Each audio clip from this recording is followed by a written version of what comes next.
Hello guys, welcome to my YouTube channel nursing Nivi nursing. My name is Nivi और आज हम देखेंगे यूरिनरी सिस्टम में सेकेंड पार्ट जो है ग्लोमेरुलोनेफ्राइटिस। तो शुरुआत करते हैं। ग्लोमेरुलोनेफ्राइटिस होता क्या है? ग्लोमेरुलोनेफ्राइटिस को आप देख ही रहे हैं कि दो वर्ड से बना हुआ है। फर्स्ट यहाँ पे दिख रहा है ग्लोमेरुलो एंड सेकेंड दिख रहा है यहाँ नेफ्राइटिस। ग्लोमेरुलो होता है ग्लोमेरुलस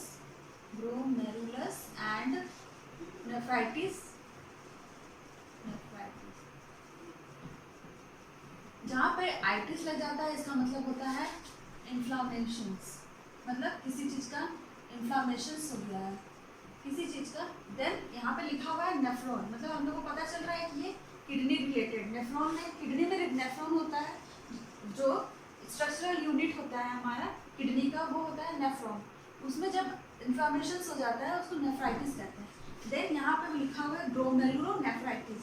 तो हम लोग इसका डेफिनेशंस देखते हैं। तो डेफिनेशंस होता है आपका the inflammations of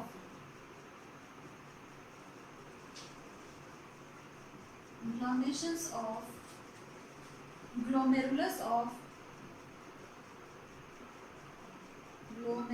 of nephron. Glomerulus of nephron is called glomerulonephritis.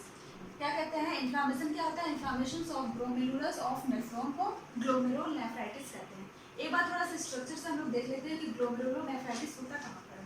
तो देन ये स्ट्रक्चर हम बनाते हैं ऐसे करके, ऐसे बनता है, ऐसे है, ठीक है, ये ऐसे है, फिर ऐसे करके। सॉरी मैं इतना ज़्यादा डायग्राम क्लियर नहीं बना पा रही, बट फिर भी मैं ट्राई कर रही हूँ कि आप लोग को थोड़ी सी समझ में आ जाए। ये इसको कहते हैं आप एफरेंट एट्रियोल।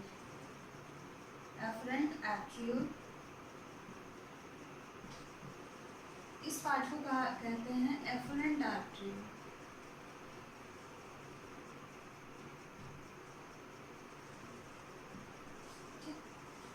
और यहाँ पे जो रहता है इसको हम लोग कहते हैं ग्लोमेरुलस।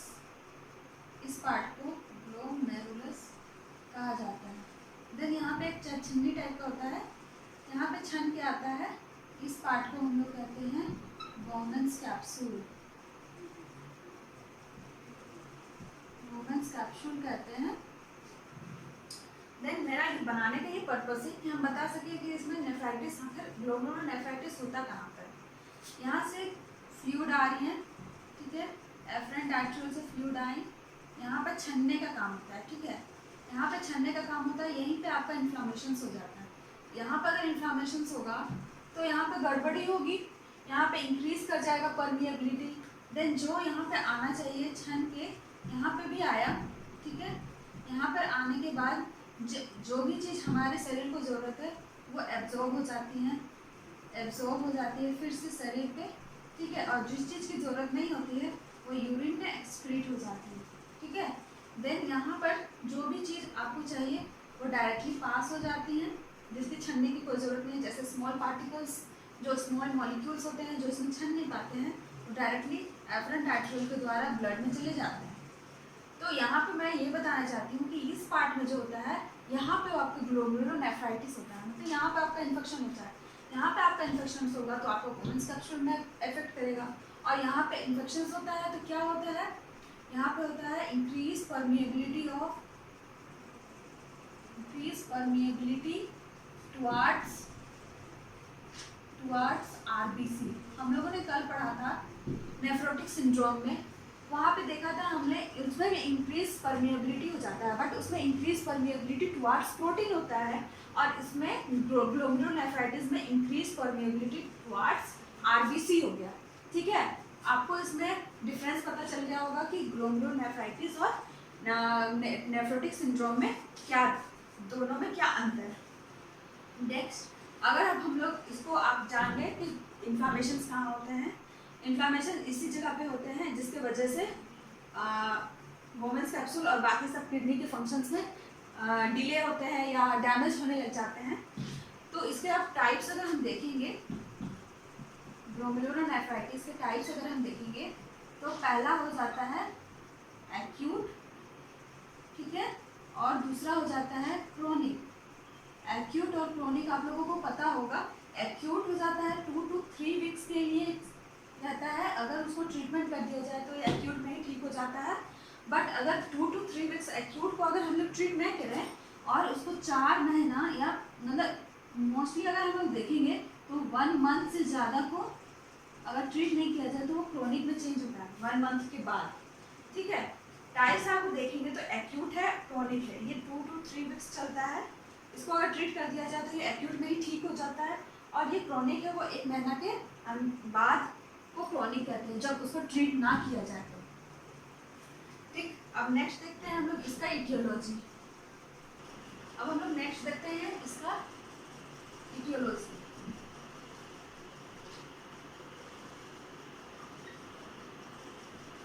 Etiology means causes. ठीक है, इटियोलॉजी में देखते हैं कि ये ग्लोमेरुलोनेफ्राइटिस क्या है, एक ऑटो इम्यूनोलॉजिकल डिसऑर्डर है। इसको हम लोग छोटा सा लिख सकते हैं, इट इज एन इम्यूनोलॉजिकल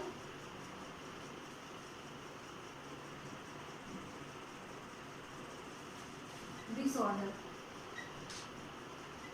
ठीक है, ये भी आपके 2 टाइप्स होते हैं, एक होते हैं एंडोजीनियस और दूसरे होते हैं एक्सोजीनियस। इंडो कहने से ही पता चल रहा है विद इन दी बॉडी।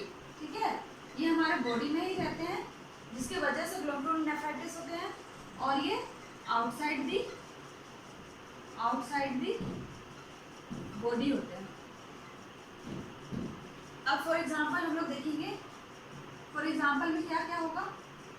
इसका एग्जांपल हो सकता है IgG जो एक इम्यूनिटी कहलाता है। ठीक है, देन कार्सिनोजेन जो हमारे शरीर में ही प्रेजेंट होते हैं। देन आते हैं हम आपके न्यूक्लियर एंटीजन।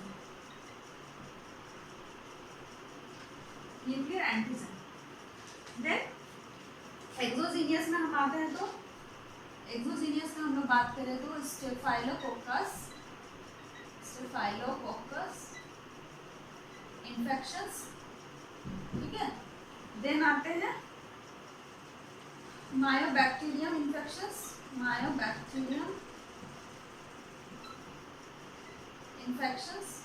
इसकी वजह से होता है। देन हम आए तो स्ट्रेप्टोकोकस, ये स्टेफाइलोकोकस है, ये स्ट्रेप्टोकोकस है। ठीक है, स्ट्रेप्टोकोकस इन्फेक्शंस, मतलब कहने का मतलब है कि ये हमारे इन्फेक्शंस होने के कारण है, ये हमारे शरीर के अंदर है, और ये वायरस और बैक्टीरिया भी है वो हमारे इन्फेक्शन होने के आउटसाइड से आते हैं, जिसकी वजह से हमारे ग्लोमेरुलोनेफ्राइटिस होते हैं। बट इसके कॉमन काउजेस अगर ज़्यादातर देखा जाए ग्लोमेरुलोनेफ्राइटिस के, तो वो होते हैं आपके कॉमन काउजेस। अगर क्वेश्चन में पूछा जाता है, कभी कभी कंपटीशन एग्जाम में पूछता है कि common what are the common causes which causes the glomerulonephritis, तो वो कॉमन काउजेस क्या हो सकती हैं? Group A beta haemolytic streptococci. ये आपके कॉम्पिटिटिव लेवल के भी क्वेश्चंस हैं जो ये आते हैं। ठीक है, आपको पूछा जाएगा तो आपको ये करना है। ठीक है, हम लोगों ने इटियोलॉजी देख लिया। अब इटियोलॉजी के बाद आते हैं इसका पैथोफिजियोलॉजी।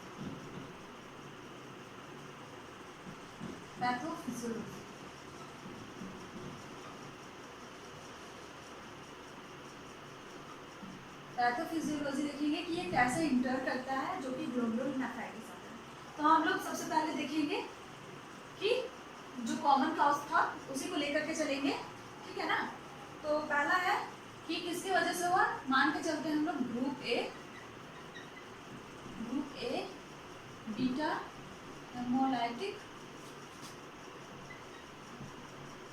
स्ट्रेप्टोकोकाई की वजह से हुआ।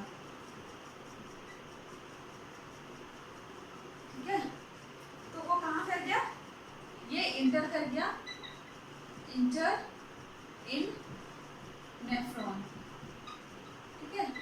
नेफ्रॉन में इंटर किया, नेफ्रॉन में इंटर करने के बाद वो ग्लोमेरुलस में इंटर किया, सॉरी ग्लोमेरुलस में इंटर कर गया।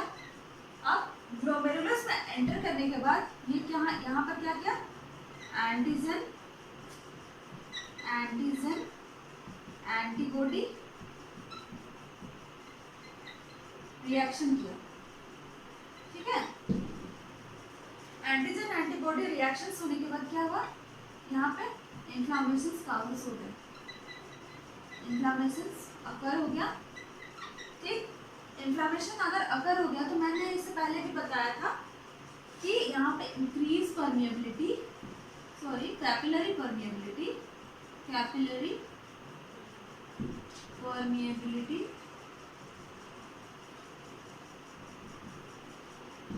टुवर्ड्स आरबीसी हो गया।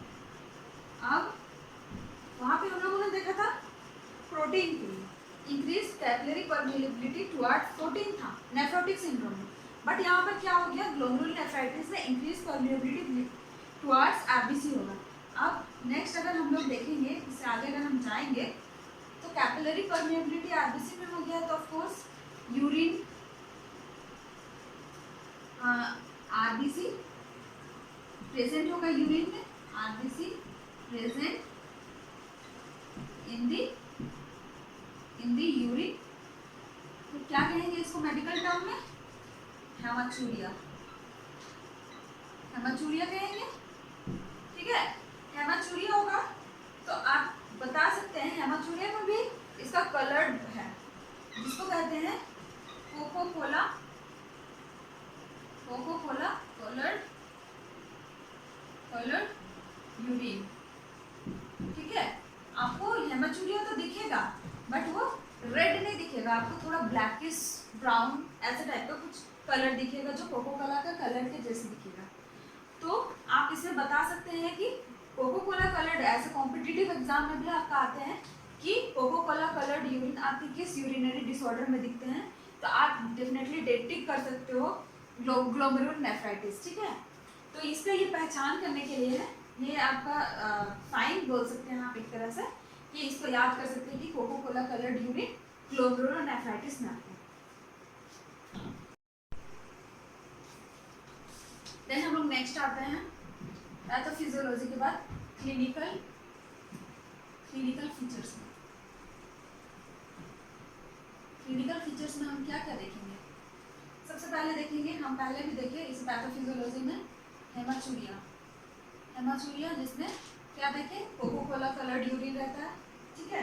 नेक्स्ट हम देखेंगे ओलिगोयूरिया देखेंगे, जो उसमें यूरिन का जो रहता है वॉल्यूम वो लेस देन 200 ml हो जाएगा, ठीक है।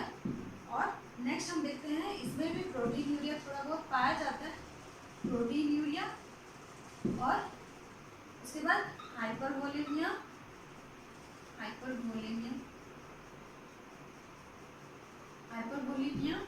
देन इडिमा होगा, हाइपरवोलेमिया तो इडिमा होगा ही, देन हाइपरटेंशन हो सकता है पेशेंट में, और हाइपरटेंशन होगा, और पेशेंट्स में वैरी करते हैं, मैंने कल भी बताया था, एनोरेक्सिया हो सकता है, नोजिया हो सकता है, और वोमिटिंग भी हो सकती है, ठीक है। ये हमारे क्लिनिकल फीचर्स है जिसमें ये मेन है, ठीक है। उसके बाद नेक्स्ट हम लोग देखते हैं डायग्नोसिस में क्या क्या देखेंगे। डायग्नोसिस में हम लोग देखते हैं, पहला हम लोग हिस्ट्री टेकिंग करेंगे पेशेंट से, ठीक है, हिस्ट्री टेकिंग करेंगे, और कल मैंने बताया था फिजिकल एग्जामिनेशंस भी करते हैं, फिजिकल एग्जामिनेशन करेंगे, जिसमें हमें फिजिकल एग्जामिनेशन में हिस्ट्री टेकिंग में पता चल जाएगा, बट फिजिकल एग्जामिनेशंस में हमें क्या क्या पता चलेगा, पेशेंट्स कहेगा कि मैडम मेरा यूरिन ब्लैक आ रहा है या ब्राउन आ रहा है, या जैसा उसके बोलचाल की भाषा है, तो हमें उसे पता करना है कि वो यूरिन का कलर क्या हो सकता है और उसको क्या हुआ होगा।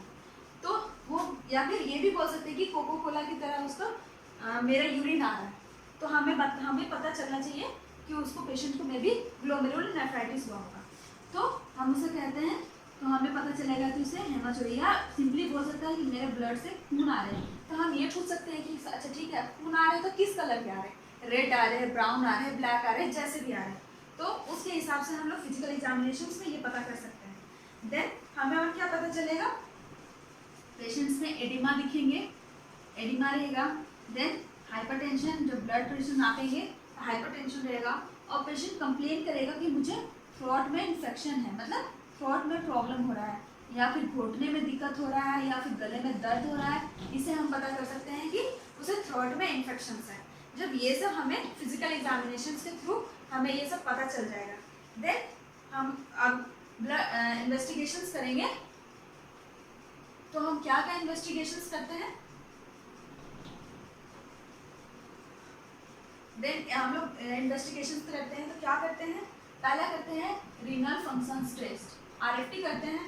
उसके बाद हम लोग ब्लड एग्जामिनेशंस करते हैं। ब्लड एग्जामिनेशंस में जब ग्लोमेरुलर नेफ्राइटिस होता है तो हमारे पेशेंट्स में ब्लड एग्जामिनेशन में टीएलसी बढ़ जाता है, ठीक है, टीएलसी बढ़ जाता है। और क्या होता है, आपके ईसीजी करा सकते हैं और एक्सरे करा सकते हैं, क्या किडनी, यूरेटर एंड ब्लैडर का एक्सरे करा सकते हैं।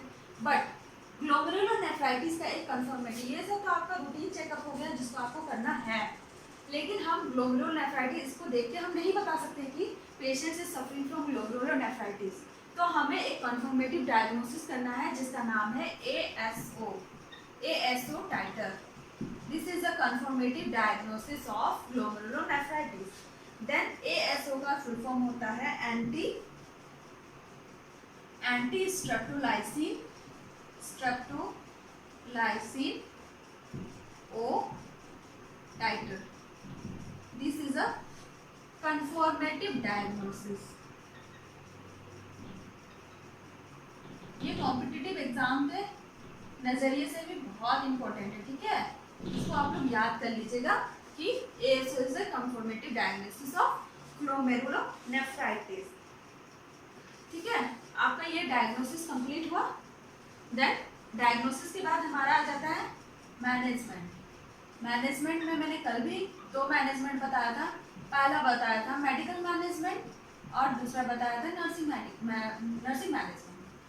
मेडिकल मैनेजमेंट पहले देखते हैं हम लोग, मेडिकल मैनेजमेंट में हम लोग क्या क्या कर सकते हैं, ठीक है,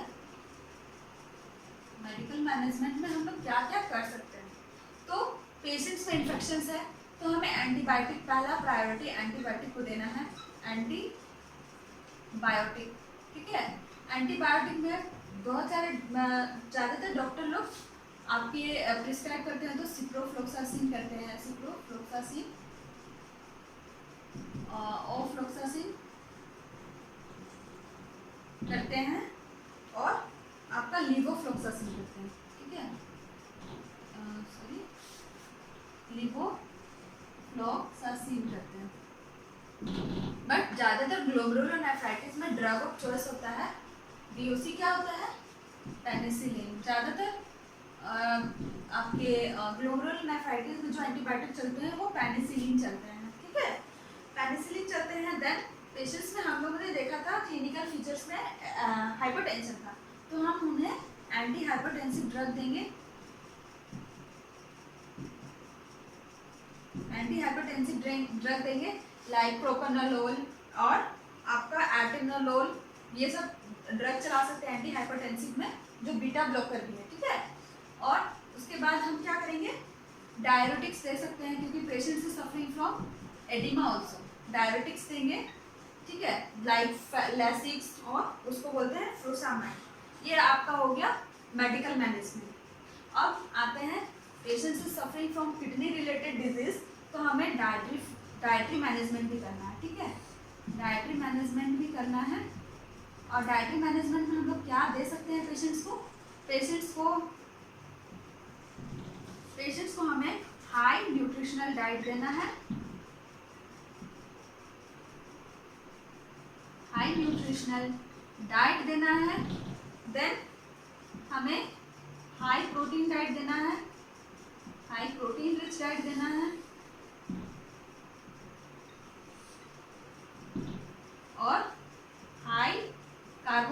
डाइट देना है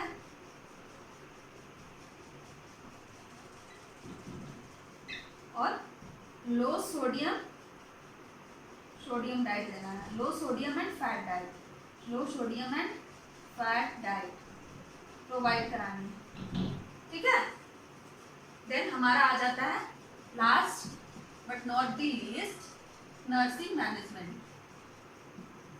नर्सिंग